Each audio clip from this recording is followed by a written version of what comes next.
Demonstration pilots, one public information officer, one maintenance officer, and 30 maintenance personnel for the aircraft. We decided to keep the show right over the airstrip all the time. So we did about a 15-minute demonstration with a constant 4G back pressure on the stick. We were never out of sight of the crowd. We never flattened out.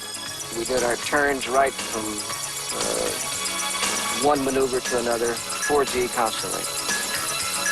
We had no restrictions. We were permitted to fly as low as we wanted to fly, do anything we wanted to do. So we had to practice self-discipline. And we had a very good record. Despite the lack of regulations and restrictions, we had no accidents. We did not scratch an airplane. In 1956, the Thunderbirds began flying the world's first supersonic jet fighter, the F-100 Super Sabre.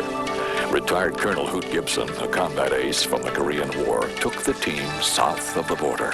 I was fortunate enough during my tour on the Thunderbirds to be able to take them to South and Central America.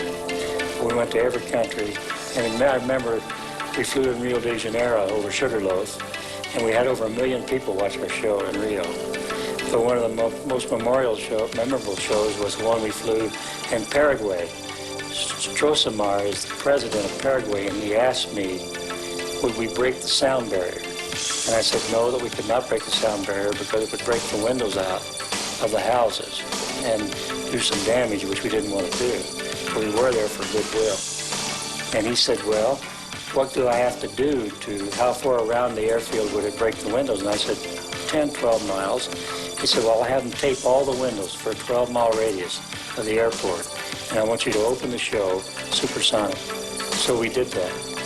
The morning we went out to the airfield, I noticed that all the windows, from the time we left the city of Asuncion to go to the airport, all the windows were taped, and we opened the show supersonic. But when we landed, the last 2,000 feet of the runway was covered with people.